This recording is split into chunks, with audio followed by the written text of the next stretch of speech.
সুপ্রভাত সবাইকে। কেমন আছো সবাই? আশা করছি সবাই ভালো আছো আর আমরাও ভালো আছি। আমার নতুন একটি ব্লগে তোমাদের সবাইকে স্বাগত। সকাল সকাল ঘুম থেকে উঠে গাছটার দিকে তাকিয়ে দেখলাম এত সুন্দর ফুল ফুটে আছে, তো লোভ আর সামলাতে পারলাম না, একটু ভিডিও করে নিলাম। দুটো ফুল দেখো একসঙ্গে কি সুন্দর। তো একটু ঘোরাঘুরি করে ভিডিও করলাম, তারপর লেগে পড়লাম কাজে। সবার আগে উঠোনটা ঝাড় দিয়ে নিচ্ছি। ঘরগুলো ঝাড় দেওয়া হয়ে গেছে, তো উঠোনে সুপুরি রাখা আছে, সেজন্য এই যে দেখো এগুলো সুপুরির মধ্যে যে নোংরাগুলো সেগুলো, না হলে উঠোন তো এত নোংরা থাকে না আমাদের, যেহেতু বিকালবেলা একবার ঝাড় দেওয়া হয়। আমি আজকে সকালবেলা সমুদ্রের পাপার জুতো পরেছি, আর সমুদ্রের পাপার জুতো পরার কারণ হচ্ছে আমার পায়ে মানে জলের থেকে যে ঘা হয় সেরকম ঘা হয়ে গেছে। অনেক জামা কাপড় কেচেছিলাম কালকে, খালি পায়ে ছিলাম অনেকক্ষণ, বালির ঘষায় ঘষায় পুরো চামড়া ছুলে ছুলে গেছে। তো আমার জুতোটা পরতে পারছি না, ওর পাপারটা একটু আমার বড় হয় পায়ে, সেজন্য পরতে সুবিধা হয়েছে, সেজন্য ওরটা পরেই কাজ করছি। তো উঠোন ঝাড় দেওয়া হয়ে গেল। সকালবেলা উঠে যতক্ষণ বাসি উঠোনটা ঝাড় না দিই ততক্ষণ আর বাড়িটা বাড়ি মনে হয় না। তারপর উঠোন ঝাড় দেওয়ার পরে মনে হয় যে না এখন ভালো লাগছে। তো দেখো আগেও উঠোনটা কেমন লাগছিল আর এখন ঝাড় দেওয়ার পর কত সুন্দর লাগছে। আর এই যে জায়গায় জায়গায় আমি মাটিগুলো রেখে রেখে যাচ্ছি, এগুলো আর কিছুই না, ওই যে দেখতে পাচ্ছ কালো রঙের সব থেকে নোংরা প্রাণী, ওগুলো আমি একদমই পছন্দ করি না। মুরগি যদি সকালবেলা ঘুম থেকে উঠতে একটু দেরি হয়ে যায় তাহলেই উঠোন নোংরা করে রেখে চলে যাবে। পশু পাখির মধ্যে সবথেকে বেশি যদি কোনো কিছু খারাপ লাগে আমার, সেটা হচ্ছে মুরগি, কিন্তু কিচ্ছু করার নেই, এ বাড়ির দুপাশেই মুরগি পোষে। আর এই যে চলে এসেছে ঘুঘু পাখি, তো ওদেরকে একটু চাল দিয়ে দিলাম, দিয়ে তারপর আমি এই রাস্তার দিকে বেরিয়ে গেলাম। তোমাদেরকে একটা জিনিস দেখাবো, দেখো কত পরিমাণে ফুল ফুটেছে, সাদা ফুলগুলো। আমাদের এই গাছটা তো বিয়ের জন্য কেটে ফেলা হয়েছে, তো রাস্তার সামনে আরও দুটো গাছ আছে, চলো তোমাদের দেখাবো। এত সুন্দর ফুল, মানে সকালবেলা ঘুরে ঘুরে দেখতে এত ভালো লাগে আমার। ঘুম থেকে উঠে আমি আগে কিছুক্ষণ ঘোরাঘুরি করে এগুলো দেখি, রোজই দেখি, আমার ভালো লাগে, তারপর কাজ শুরু করি। তো আজকে উঠোন ঘর ঝাড় দিয়ে তারপর আবার একটু বেরোলাম। এই গাছটাকে দেখো পুরো একদম খইয়ের মতো সাদা হয়ে আছে। এই যে আমাদের বাড়ির পাশে লক্ষ্মী মন্দির, এখানে আসলে তো সকাল সকাল মনটা ভালো হয়ে যায়। তো হয়ে গেল আমার ঘোরাঘুরি, এখন যাই কাজকর্মগুলো একে একে সেরে নিই, নাহলে আবার দেরি হয়ে যাবে। ছেলে স্কুল যাবে, ওর পাপা 9টার মধ্যে কাজে বেরোবে। এখানে দেখো হঠাৎ করে চোখে পড়লো গাছটাতে কত কাঁঠাল হয়ে আছে। পাকা কাঁঠালের থেকে কিন্তু যখন কচি থাকে, মানে কচি যখন থাকে তখন তো এঁচড় বলে, এঁচড়ের তরকারি খেতেই কিন্তু বেশি ভালো লাগে। চলে এলাম বাড়িতে, কাজকর্ম শেষ করলাম। এখন বাপ ছেলে দুজন ঘুমোচ্ছে, তাদেরকে ডাকতে হবে। সেরকম যে খুব গভীর ঘুমে থাকে তা কিন্তু না, কারণ সকালবেলা বাড়িতে গরু ছাগল মুরগি সব কিছুর এত ডাকাডাকির মধ্যে যে ঘুম হয় না সেটা ভালোই বুঝি, কিন্তু তারপরেও শুয়ে থাকে। তো ওদেরকে ডেকে তুলে তারপর চলে এলাম রান্নাঘরে। চা আগেই বসিয়ে গেছিলাম, চায়ের জল ফুটে গেছে, এখন চা বানাবো, মানে চিনি চাপাতে দিয়ে দেব, আর একদিকে ভাত বসিয়ে দেব। চা খেতে খেতে ভাত হয়ে যাবে, সমুদ্রের পাপা আবার কাজে বেরোবে।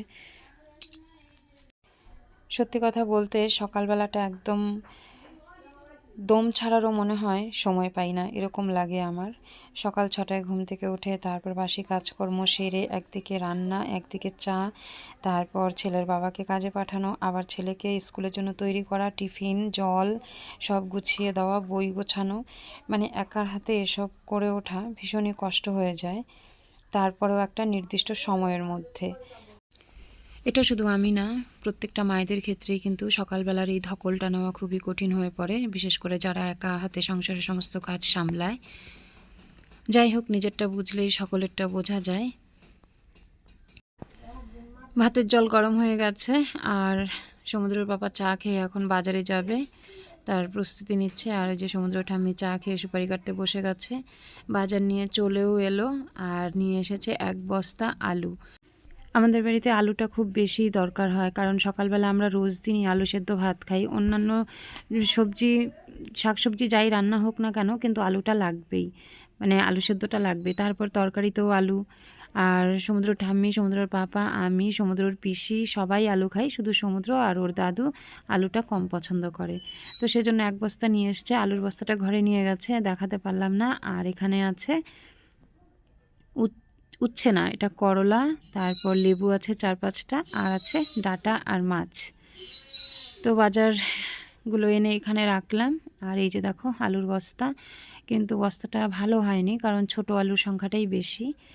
মাছগুলো আপাতত এরকমভাবেই থাকবে।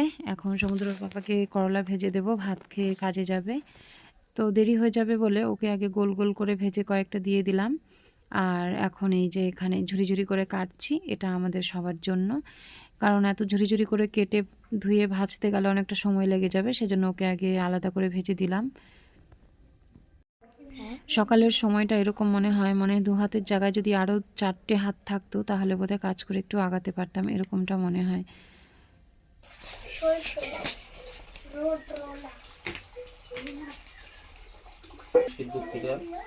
করলা ভাজা হলে পরে সকালবেলা খাওয়াটা তো হবে। করলা ভাজা সেই টেস্ট।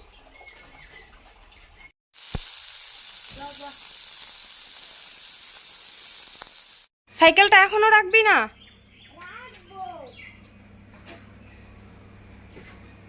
থাকবে ওখানে, সাইকেলটা থাকবে, দেওয়ালের সঙ্গে রাখ।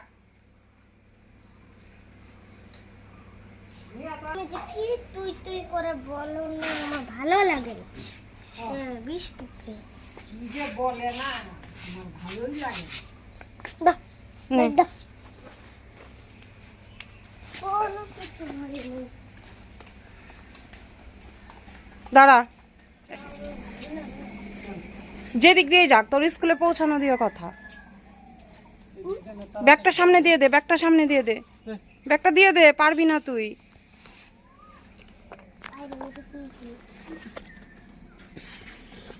ওঠো। সাইকেলের তো হ্যান্ডেলে পড়ে।